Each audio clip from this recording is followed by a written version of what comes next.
Free Press. I'm here in beautiful Cadiz, Ohio, with Barry Momyer, the leader of Eastern Ohio Concerned Citizens. Hello, Barry. How you doing there, Victor? Nice for you to come here today. Hey, it's a beautiful day here in Cadiz, Ohio. You've just wrapped up with a Tea Party event here at the courthouse in downtown, and let's talk a little bit about that event. How do you think it went?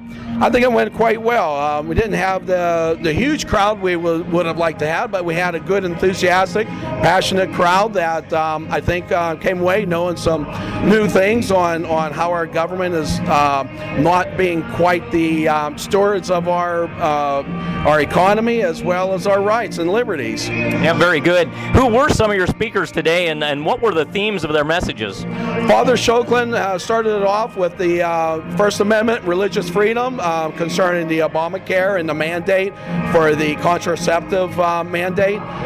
We then had Congressman Bill Johnson was here, and he spoke to the people here on what was happening in Congress and in D.C., and what was Obama and the administration there, some of their failings. After that, we had Mike Jameson. He's with Trinity Energy. Used to be with Rosebud Mining, but he had 43 years in the coal mining industry and energy, going over what the EPA has been doing to our economy and our country and the rights of the people and small businesses and large businesses alike. We did have someone here from Fair Tax, gave everyone kind of short little summary of the fair tax, how it operates and what it eliminates from an income tax perspective, and how that's going to benefit more people, and have actually, I asked a question about the criminal element, whether they pay income taxes or not right now as the current system, and no, they don't, because they don't turn in any income tax forms. So the fair tax will actually have them paying taxes on all the different stuff that they buy. And they buy pretty expensive stuff, so they'd be paying a lot of taxes, I would imagine. Very good. Let me ask you something. How do you think your crowd responded to some of these messages, and what were the hot buttons? What were the things that they were really impassioned about? What did you sense here? Well, I know that they was quite informed on with Mike Jameson and the EPA. They don't like that because this is coal country here in Harrison County, and the administration right now is having a war on coal. How hard are you getting hit in this county then on that element? Well, it's hard to tell right now on some things, but from a standpoint of jobs, there was just closed down a mine not too far away from here, maybe not in Harrison County, but it was like 200 to 300 jobs lost. The president himself said that electricity costs will necessarily skyrocket, and they've already shut down some of the power plants that are around here that are coal-fired. If the power plants aren't operating, they don't need coal. There's no coal jobs. I seen some signs that said "Stop the war on coal." What does that mean? Well, it's just what it was talking about. The stopping the war on coal. This administration wants to get rid of coal. They're trying to send all the extra money, or what they think is extra money, just money borrowed from China, basically, to try to get the alternative energy, such as wind and solar, that aren't proven technologies and can't supply what the coal industry does. But again, they're trying to get rid of coal. They say it's not clean, so we shouldn't be using it. But the technology has it cleaner now than it ever has been. And I actually have my own business. I go into power plants or whatever, and it's pretty darn clean right now. So I don't see any problems with it, especially when they spend $1 billion just to put in one scrubber to scrub out some gases that may be generated. Mm-hmm. So, you think business is truly suffering here in this region? We're definitely in coal country here. Cadiz is very instrumental in the coal industry from a long time ago. So do you know of any businesses that truly have been affected by these environmental impacts? Well, I know Rosebud Mining used to have a office right here in Cadiz, right across the street from here, Caddy Corner actually, and they're out of here because environmental impact on people didn't want certain things here. So they upped and moved and went to Carroll County, actually, and Carroll County welcomed them. But there is, like I said, the jobs are leaving here. However, the only thing that is kind of helping this out here is we have the coal or the oil and gas industry starting to move in. So there is some flux there with that, but still we got people that are fighting that, and the administration's fighting that as well too. They want to put unnecessary regulations on it for right now. Have you seen people in your area come in talking about fracking and trying to stop that movement?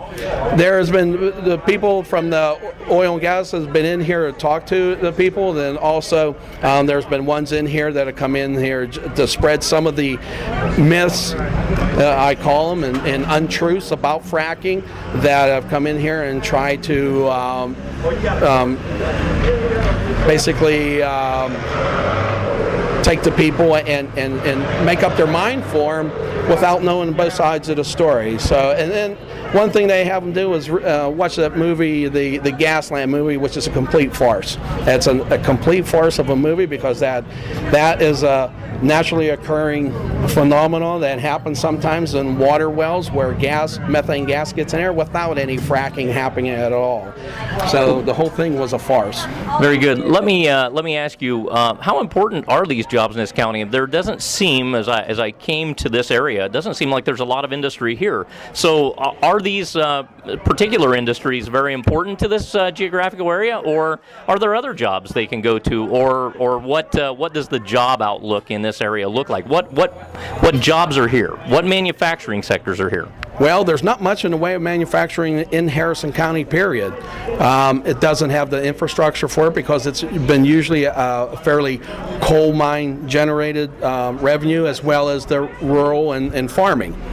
Farming is kind of curtailed quite a bit because nobody wants to be on family farms anymore. They're going off doing things. It's hard work. I grew up on a dairy farm myself, so I know what it's like, but it is a very rewarding type of work, but it doesn't pay much. The coal has been a big part here, but it's gone for the most part. I mean, this is a very low-income county.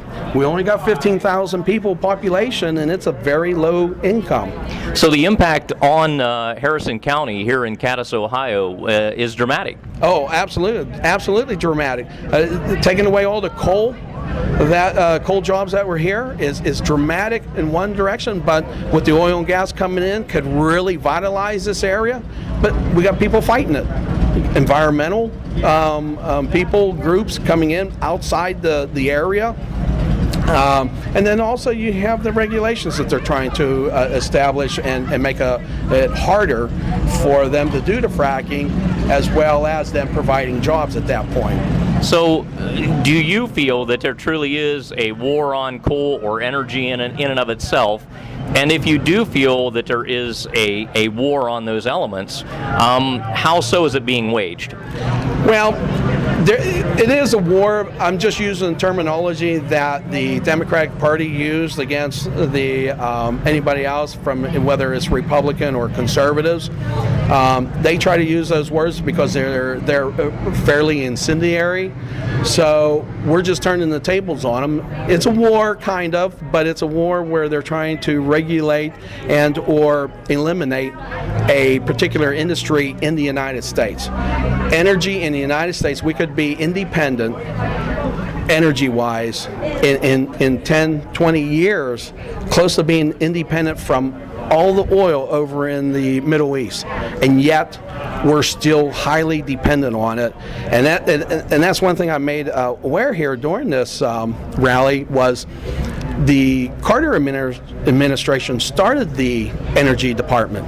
Their sole purpose was to get us energy independent. Well, we're 60-70% relying on foreign oil. I don't think they did their job. I think they should be eliminated, and everything that goes with that. Very good. Well, this is Victor Roth with the Ohio Free Press. We're wrapping it up here with Barry Momyer from the Eastern Ohio Concerned Citizens in Cadiz, Ohio. Have a great day. Well, thank you very much, Victor. Good to see you again. Thank you so much.